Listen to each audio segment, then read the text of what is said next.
You have seen this diagram. It's in every science textbook. And most students who study it walk away believing something that is simply wrong. That the moon's phases are caused by the Earth's shadow falling on the moon. They are not. But the picture never tells you that. In fact, the picture is part of the problem. Today, we are going to use the moon to answer the first question of this whole workshop. Why does a physical model teach something a picture cannot? First, let us be clear about what we mean by a model. A model is not the real thing, and it is not meant to be. A globe is not the Earth. A stick and ball molecule is not a real molecule. A model is a deliberate simplification. It throws away most of the reality and keeps the one relationship you want the learner to understand. That is the difference between an object and a model. An object just sits there, looking like a thing. A model is built to make an idea thinkable, to let you predict, test, and explain. Scientists use models for exactly this reason. Some are physical, some are diagrams, some are equations, some run on computers. But the good ones all share a purpose. They are tools for thinking, not decorations for a shelf. So let us judge our textbook diagram honestly. What does it do well and where does it fail? Here is what it does very well. It is compact, it is labeled, it names all 8 phases in order. As a reference, it is fine. But look at what it hides. First, it is drawn from outside, floating above the whole system. No real person ever sees the moon from there. You see it from the ground looking up. The diagram never shows you your own point of view. And phases are entirely about the point of view. Second, because Earth, Moon and Sun all sit in one flat picture with the Sun's light coming from the side, students read it as the Earth blocks the light.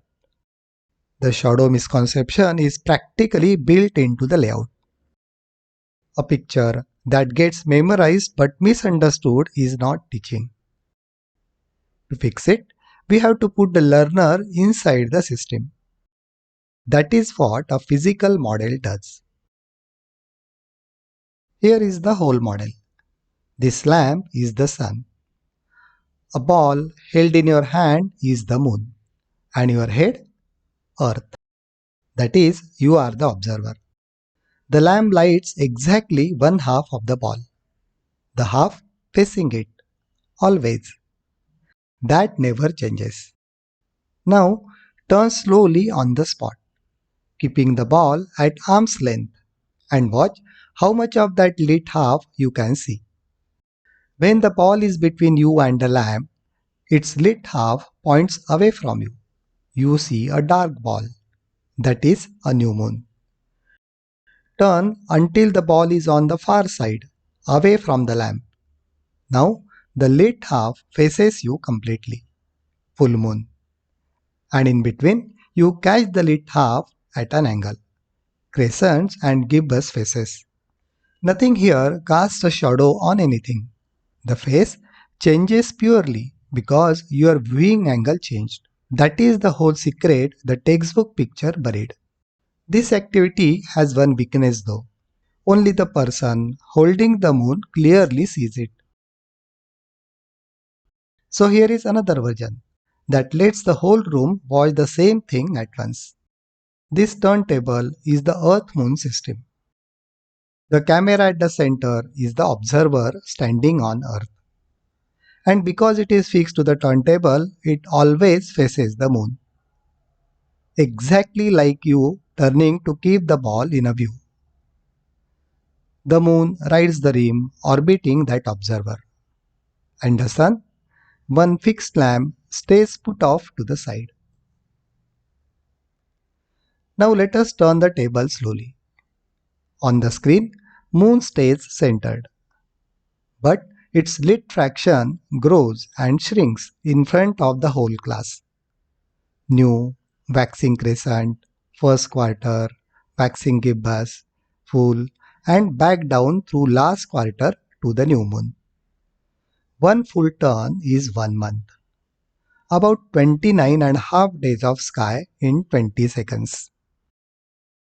Notice what this model gives you, that neither the picture nor the ball in hand did. The observer's real view, projected, repeatable, and hands-free. You can stop at any phase and ask, where is the moon right now? And why do we see it like that? So, where does a simulation fit? The physical model gave you an inside and outside view of the system. But there was no data to relate. The simulation enables the user to know more about various parameters like brightness, angle, time of the day, side of the moon, and so on. Different views are presented about the position of the sun and the moon as seen from the ground. The position angle and brightness of the moon can be seen in another view. It enables users to play, pause, and replay any part of it. Look at what we have actually shown. It is not that pictures are bad and models are good. It is that each mode does a different job. The textbook picture is a fast reference, but on its own, it can quietly plant a misconception. The physical model puts the learner inside the system, where the real wow happens. Phases come from viewing angle, not from a shadow. And the simulation links that inside experience to the outside geometry with more data. It is important to notice one thing. Every one of these models has limits. Ours is not to scale. The ball sits far too close to your head. It ignores that 5-degree tilt until we deliberately invoke it. That is not a flaw to hide. Naming a model's limits is part of using it honestly. And that is something we will come back to again and again. That is why physical models matter. Not because they look nice on a table, but because a well-built model is a tool for thinking. Over the next videos, we will turn that into a routine you can run in any classroom. Think, build, test, and improve. Next, we'll ask what actually separates a model that teaches from one that just decorates. Thank you.